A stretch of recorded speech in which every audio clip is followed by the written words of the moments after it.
because I did go through all the Mission Impossibles. I wanted to share my ranking of them. Please do. And once again, like, this is so fresh. It's really hard to know where to put this one. I kind of had a placeholder spot for it. And you know what? I think I kind of like it right where I placeholdered it. But again, this is a really hard one to rank because depending on what your criteria is, there's not scenes better than the two big set pieces. No. There's not better action sequences in any franchise. No. But, okay, so we'll start from the bottom and work my way up.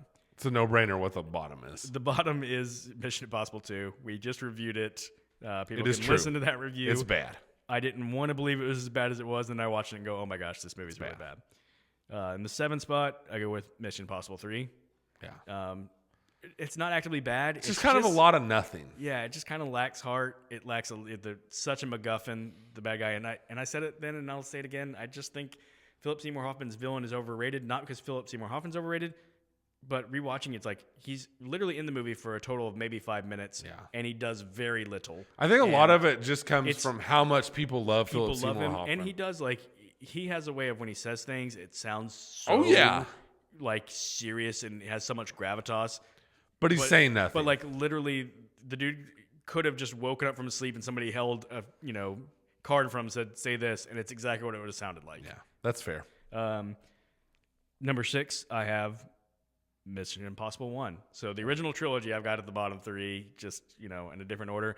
And actually, I think that speaks to the quality of this franchise because I think Mission Impossible 1 is a good movie. It's a movie I really like and respect. And just who would have ever thought that these other ones would get so much? It is funny. It's not as bad as the Fast and Furious franchise, which I don't like at all. But there is a little bit of that, like, if you watch Mission Impossible 1 and then skipped ahead to this one, you'd be like, this is the same franchise? This is unreal departure from, like, the grounded, like, he's very much just a regular guy who's smart and capable in Mission Impossible 1 to now he's basically superhero. Superman. Yeah. So at the 5th spot, I've got Mission Impossible Dead Reckoning. Good, but it is the setup movie to this movie. That is true. 4th spot, Mission Impossible Final Reckoning. Yeah.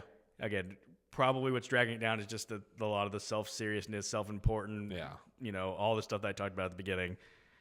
At number 3, I've got Rogue Nation. Mm-hmm. And that's, again, the first McQuarrie one. Yeah. And it actually, you can see a step up in its, like, McQuarrie, all the Tom Cruise McQuarrie ones take themselves a little more seriously. Yeah, you can tell. And they get a little more serious as they go along. Mm-hmm. And then I'm surprised how close I was in deciding 2 and 1. Number 2, I'm going with Ghost Protocol. But Ghost Protocol, rewatching all of them, I was like, this one I think gets the best tone. As far as, like, it is just the most fun from beginning to end. Mm-hmm. And is that Brad Bird? It is. Yeah. We talked about it's the one that sort of saved the franchise by finding what the franchise really is. Yep. It really did. And I wonder if it kind of took, like, Brad Bird. I don't mean to insult Brad Bird in any way, but he is not a filmmaker with such a distinct style like the first 3 directors were. We talked about the first 3 are like, let's take filmmakers with very distinct styles and let them do a make Mission a Impossible movie in their style and then show how Tom Cruise can just adapt into their style. And Brad Bird, I think, because he doesn't necessarily have, like, this is a distinctly Brad Bird style. He just made a movie and Tom Cruise got to be the real, like, focal point of it. Yep. And they go, oh, this is what works. This is what this is. And so that's what it was from then on. Yeah. So great job with that. And then number 1 is Fallout. It is. It's kind of when everything just hits its peak. It does. It's kind of got the best combination, like, I think the best villain, in my opinion, with Henry Cavill. Mm-hmm.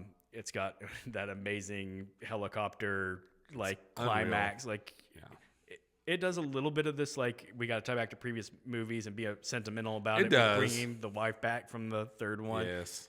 But it's not as relentless with it like this new one is. Yeah. So it like we said, it kind of finds the best balance between, like, we're still having a lot of fun, we're getting a little more serious, and we're meeting at the right, like, kind of where everything just peaks at the top. Exactly. You know what? I think my rankings would be just about identical to yours. Awesome. Yeah, and I will say, like, the top 4, that's a good top 4. It's not like 4, 1. No, you're right. Once you get to that, it's a win all around. Honestly, like, Mission Impossible 2 is the only one that I'm like, that's a bad movie. Yeah. 3's a little bland. Yep. And I say bland. If you watch it, like, it is very stylish. Yeah, I mean, JJ loves, like, he does, stylish action and lens flares, and it looks cool, but it's just kind of sterile.